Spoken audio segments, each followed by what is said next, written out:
Bonjour les créatifs et les créatives, c'est Caroline de Caroline Créa un Scrap. Je suis très heureuse de vous retrouver aujourd'hui pour une nouvelle rubrique que j'ai décidé d'appeler un café et 5 minutes d'inspiration. C'est une nouvelle rubrique que j'ai eu l'idée aujourd'hui, alors je la teste aujourd'hui mais je pense que je la ferai les mardis à 13h30, donc un rendez-vous hebdomadaire. Mon but était de vous faire découvrir chaque semaine un nouveau produit de Stampin' Up et tout ce qu'on peut faire avec. En fait, je vais vous partager mes coups de cœur et mes créas et j'espère que ce sera pour vous une source d'inspiration.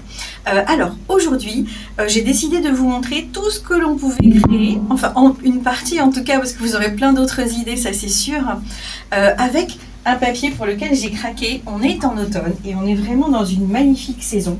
C'est le papier qui s'appelle Toile automnale, qui est en 30,5 x 30,5, qui est à 15,25 € et dans lequel donc vous avez, là je vous ai mis un échantillon de chaque, mais il y en a 3 à chaque fois, donc 12 feuilles 30,5 x 30,5 dans des tons d'automne.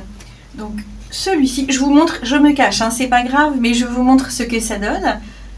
Le recto et le verso, donc à chaque fois une face illustrée et une face plus neutre qui peuvent s'adapter à plein de choses, comme faire un matage, comme moi j'ai pu le faire, ou des cartes un peu plus discrètes.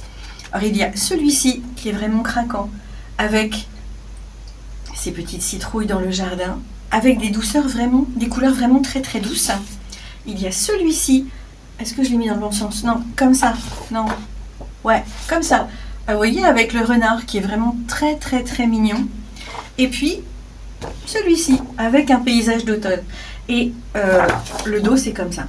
Et en fait, ce sont des papiers, moi j'ai toujours le coup de cœur pour des papiers sur lesquels finalement il n'y a pas besoin de rajouter grand chose et qui nous permettent de faire des projets sans avoir beaucoup de matériel. Avec ce papier on fait déjà énormément de choses.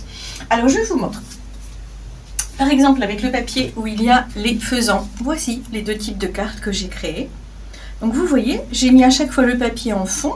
J'ai pris un fond de carte blanc simple et j'ai rajouté un papier de matage. Comme là, je l'ai pris de la même couleur que le fond de ma carte, mais vous pouvez prendre une couleur différente ou ne pas en mettre comme vous avez envie. Et parfois, quelque chose de très simple, juste avec, là c'est tiré d'un lot éphémère de texte de chez Stampin' Up. Ça suffit, il n'y a pas besoin de faire beaucoup de choses pour faire une jolie carte quand les papiers sont vraiment extraordinaires.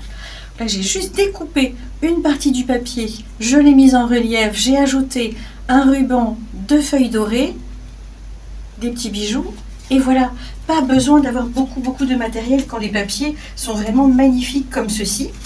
Je vous montre la suite. Hop, donc là, avec le feuillage d'automne et les petits cerfs qui se baladent. J'ai même découpé des parties d'autres papiers de cette même collection. Ou par exemple, on aurait très bien pu aussi les coloriser ou passer un fond avec une brosse à estampes, vous voyez, très très doucement pour rajouter un petit peu de couleur. Ensuite, avec justement le papier qui avait, hop, vous voyez les potirons. Et là aussi, alors là je l'ai juste maté avec un fond tarte au potiron pour rajouter un petit peu de couleur. Et sur celui-ci, en fait, j'ai mis le recto avec les motifs potirons et le verso du même papier. Vous voyez, ils se coordonnent toujours très bien ensemble. C'est la qualité des produits Stampin' Up, c'est que tout est super bien coordonné. Et donc, vous n'avez pas besoin de beaucoup de matériel pour faire de jolies créations. Je vous montre avec la dernière feuille, le papier tilim, renard. Vous voyez, il se suffit vraiment à lui-même.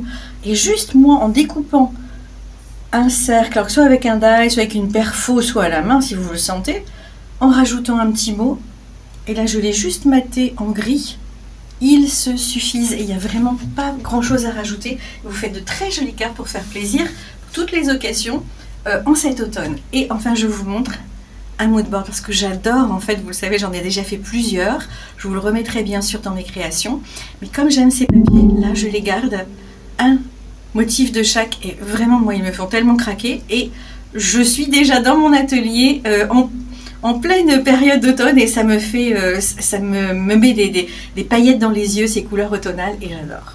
Donc voilà, je vous mets toutes les infos pour pouvoir acheter ce papier comme vous le souhaitez et je vous dis à très bientôt pour un nouveau Café Inspi.